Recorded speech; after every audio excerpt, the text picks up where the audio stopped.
Welcome to CM Coaching Center, changing the way of learning. मैं रघुवीर पटेल आप सबको YouTube channel Shivam coaching centre में स्वागत है। आज हम लोग संस्कृत के ट्यूशन भाग 2 में देखेंगे, जो कि 2023 के एग्जाम बोर्ड में ये VVI क्वेश्चन, जो कि इम्पोर्टेंट क्वेश्चन 2023 के बोर्ड एग्जाम में पूछे जाने वाला, आप सभी के सामने ये 15 को क्वेश्चन आपके सामने मैं ब्लैकबोर्ड को सामने रख दिया हूँ। आप सब इन सभी प्रश्नों का उत्तर अपने ही लैंग्वेज में हम लोग लिखेंगे। आप सभी कॉपी और पेन अपने सामने उतार कर रख दीजिएगा। और पहला हम लोग क्वेश्चन देखेंगे इस संस्कृत के ट्यूशन भाग 2 में। पहला क्वेश्चन हम लोग को क्या पूछ रहा है, इनका उत्तर हम अपने शब्दों में देंगे। देखेंगे कि पहला हम लोग का क्वेश्चन क्या पूछ रहा है। पहला क्वेश्चन यही पूछ रहा है कि विद्वान परमात्मा के पास क्या क्या छोड़कर जाते हैं। मेरी पहला क्वेश्चन यही है कि विद्वान परमात्मा के पास क्या क्या छोड़कर चले जाते हैं। तो हम लोग इसका उत्तर अपने लैंग्वेज में लिखेंगे, लिखने का प्रयास करेंगे कि मंगलम पठित पाठ के आधार पर इसका आंसर ये लिखेंगे कि मंगलम पठित पाठ के आधार पर महर्षि वेद व्यास को यह कहना है कि जिस प्रकार छोटे बड़े नली नाला अपने नाम और रूप को छोड़कर समुद्र में विलीन हो जाते हैं, ठीक उसी प्रकार विद्वान पुरुष भी अपना नाम और रूपी को छोड़कर परम पुरुष परमात्मा में विलीन हो जाते हैं। और हम लोग दूसरा क्वेश्चन देखेंगे कि राजशेखर ने पाटना को किस रूप में स्मरण किया है। हम लोग दूसरा क्वेश्चन देखेंगे कि राजशेखर ने पाटना को किस रूप में स्मरण किया है। तो इस क्वेश्चन का अपने लैंग्वेज में जवाब देंगे और लिखने की प्रयास करेंगे कि राजशेखर ने पाटना के संबंध में यह कहा है कि अपने ग्रंथ काव्य मीमांसा में यह कहा है कि पटना की धरती पर पूर्वजों से तथा आज से भी विद्या का यानी सरस्वती का केंद्र बना हुआ है, और इसी पटना धरती पर से बड़े बड़े ऋषि मुनि लोग पटना की धरती पर से परीक्षा देकर उत्तीर्ण हुए हैं। जैसे में पाणिनि, पिंगल, वरुचि, पतंजलि जैसे महान महान ऋषि मुनि लोग पटना की धरती से परीक्षा देकर उत्तीर्ण हुए हैं। इसका आंसर यही हो जाएगा। और तीसरा क्वेश्चन देखेंगे कि आलसशाला में आग क्यों लगाई गई थी। आलसशाला में आग क्यों लगाई गई थी। तो इसका आंसर अपने लैंग्वेज में लिखेंगे कि आलसशाला में आग इसलिए लगाई गई थी कि मिथिला के मंत्री वीरेश्वर ने निर्धन तथा गरीबों को प्रतिदिन इच्छा अनुसार भोजन तथा वस्त्र दिया करते थे, और देने के बावजूद उसमें आलसी तथा बनावटी आलसी भी और धूर्त लोग भी उनके दिए हुए मंत्री वीरेश्वर के द्वारा वस्त्र तथा भोजन को ग्रहण करते हैं। एक दिन की यह बात है कि उस आलसशाला को चलाने वाले कर्मचारी ने यह सोचा कि इन मंत्री के दिए हुए वस्त्र को केवल निर्धन ही नहीं बल्कि धूर्त और आलसी लोग भी इसे प्राप्त करते हैं, इसीलिए इन आलसियों को पहचानने के लिए आलसशाला में कर्मचारियों ने आग लगा दी। और चौथा क्वेश्चन देखेंगे हम लोग कि भारत महिमा पाठ के आधार पर परमात्मा का वर्णन संक्षेप में करें। भारत महिमा पाठ के आधार पर परमात्मा का वर्णन संक्षेप में करें। तो इसका आंसर यही लिखेंगे कि भारत महिमा पाठ के आधार पर कि भारत की भूमि स्वच्छ और ममता मही है तथा भारत की भूमि पर मनुष्य की तुलना न करते हुए परमात्मा भी भारत की भूमि पर जन्म लेने के लिए इच्छा व्यक्त करते हैं, क्योंकि भारत की भूमि इतनी स्वच्छ और ममतामयी है कि देवताओं भी यानी परमात्मा भी इस भारत की भूमि पर जन्म लेने के लिए इच्छा व्यक्त करते हैं। पांचवा क्वेश्चन देखेंगे कि मूर्ख किसे कहा गया है। मेरी पांचवा क्वेश्चन यही है कि मूर्ख किसे कहा गया है।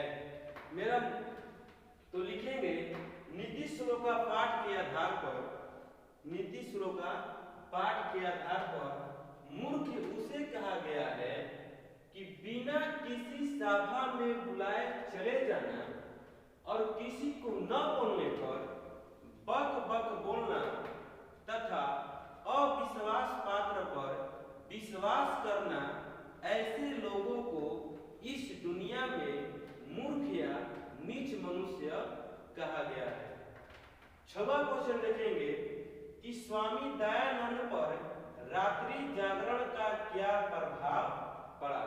तो इस क्वेश्चन के आंसर यही लिखेंगे कि स्वामी दयानंद पर रात्रि जागरण का प्रभाव यह पड़ा कि उनके परिवार शिव जी के उपासक थे। एक दिन की यह बात थी कि उनके सारे परिवार भर के एक दिन शिव जी के उपासक करते हुए एक दिन स्वामी दयानंद ने यह देखा कि उस प्रतिमा पर यानी उस फोटो पर चढ़ाए हुए वस्तुओं को एक मुश्क ने जुठार दिया और उसी रात्रि जागरण को देखते हुए स्वामी दयानंद ने उस रात्रि जागरण को छोड़कर अपने कमरे में लौट गए। सातवां क्वेश्चन देखेंगे कि किसको दान देना चाहिए। सातवां क्वेश्चन लिखा है कि किसको दान देना चाहिए। तो हम ये लिखेंगे कि दान उसे देना चाहिए जो आप पर कभी उपकार नहीं किया हो, बल्कि दान गरीबों को देना चाहिए, अमीरों की नहीं, दवा रोगियों को देना चाहिए, निरोगियों की नहीं। यह पाठ व्याघ्रपति कथा से लिया गया है।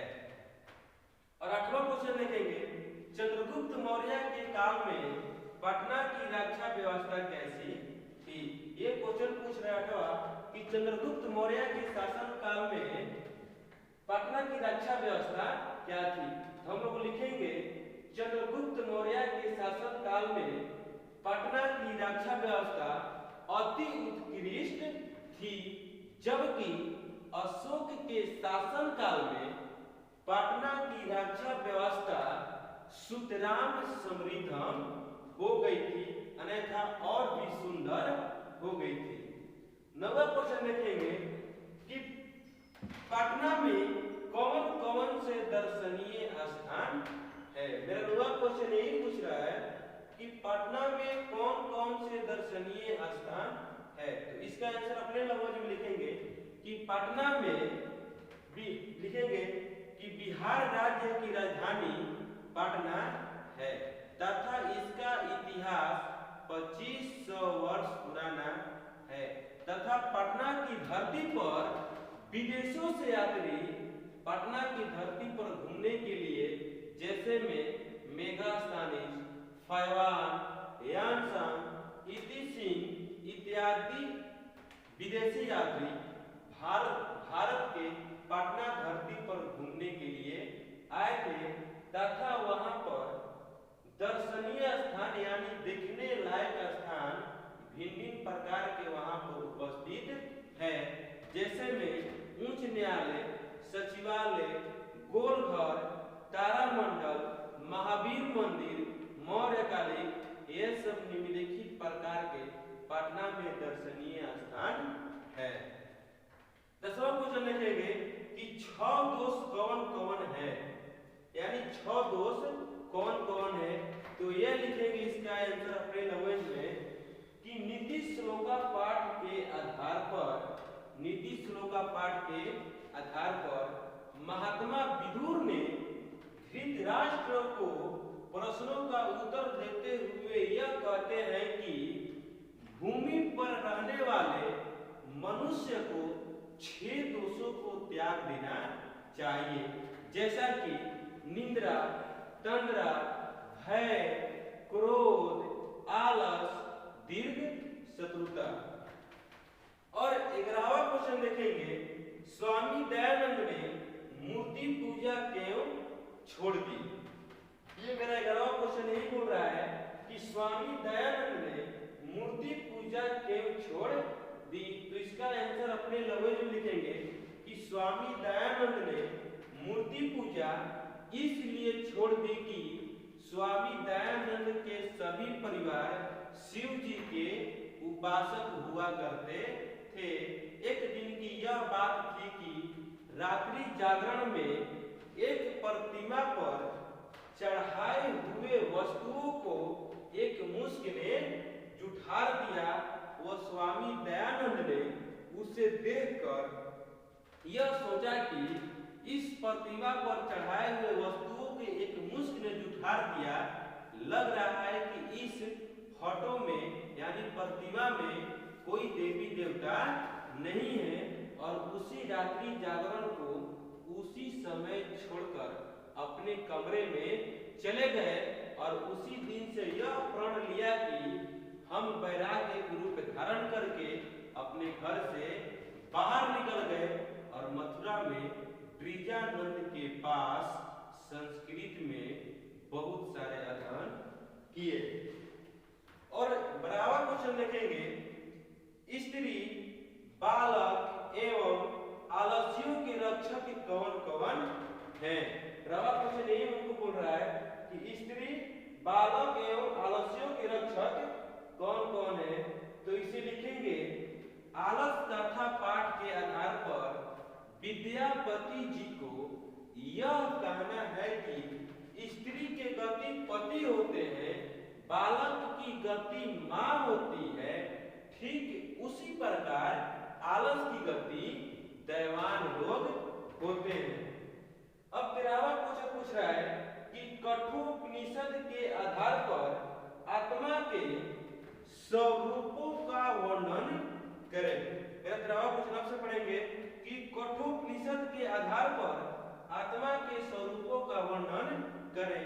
तो इसका आंसर यह लिखेंगे कि मंगलम पठित पाठ के आधार पर महर्षि वेद व्यास को यह कहना है कि आत्मा छोटा से भी छोटा तथा बड़ा से भी बड़ा और महान से भी महान है, और यह आत्मा जंतुओं के हृदय रूपी गुफा में निवास करती है। और इसी बातों को निष्कामी पुरुष लोग यानी बीत शोकी पुरुष लोग शोक से रहित हो जाते हैं और वे जानते हैं कि इसके अलावा और कोई दूसरा मार्ग नहीं है। 14वां क्वेश्चन ये पूछ रहा है कि भारत भूमि पर देवता भी बार बार जन्म लेना क्यों चाहते हैं। भारत भूमि पर देवता भी बार बार जन्म लेना क्यों चाहते हैं। तो इसको अपने लोगों में जवाब देंगे कि भारत भूमि पर देवता बार बार जन्म लेना इसलिए चाहते हैं कि भारत की भूमि पर जन्म लेना देवतुल्य की समान माना जाता है, क्योंकि भारत की भूमि स्वच्छ और ममतामयी है। धन्य है मेरी भारत की भूमि, जहाँ इसके द्वारा गीत गाई जाती है, यानी परमात्मा के द्वारा इसकी गीत गाई जाती है। अब देखेंगे कि 15वां नंबर क्वेश्चन हमको क्या पूछ रहा है कि मंगलम पठित पाठ के आधार पर सत्य की महत्ता का वर्णन करें। ये क्वेश्चन देखेंगे कि मंगलम पठित पाठ के आधार पर सत्य की महत्ता का वर्णन कीजिए।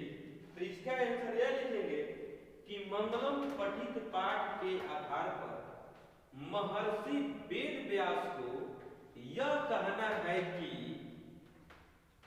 सत्य की हमेशा जीत होती है, असत्य की नहीं। सत्य के सहारे ही देवताओं तक जाने का हम लोग का मार्ग विस्तार होता है, और इसी सत्य के सहारे बड़े बड़े ऋषि मुनि लोग परम पुरुष परमात्मा यानी ईश्वर को प्राप्त कर लेते हैं। सत्य कहा गया है कि सत्य की हमेशा जीत होती है और असत्य की नहीं। सत्य कितना भी परेशान हो सकता है, लेकिन पराजित कभी नहीं हो सकता है। एक रावण जैसा व्यक्ति जो सोने की लंका में रहता था, उस सोने की लंका से वह संतुष्ट नहीं था, लेकिन राम जैसा व्यक्ति जो सत्यवादी व्यक्ति था, वह 14 वर्ष वनवास खेल लिया, लेकिन अपनी सत्य की राह पर चलते रहा। उससे सत्य की हमेशा जीत हुई। आज रावण असत्य की राह पर था, उसकी आज हार हुई। हार इसलिए हुई कि रावण के पास उसके भाई विभीषण नहीं था, इसलिए आज रावण को हारा गया। जबकि राम के पास उनके भाई लक्ष्मण थे, आज वह राम जी जीते गए। हमारा यह वीडियो अच्छा लगा हो तो इसे लाइक करें और YouTube channel Shivam coaching centre को सब्सक्राइब करना न भूलें। Thanks for watching.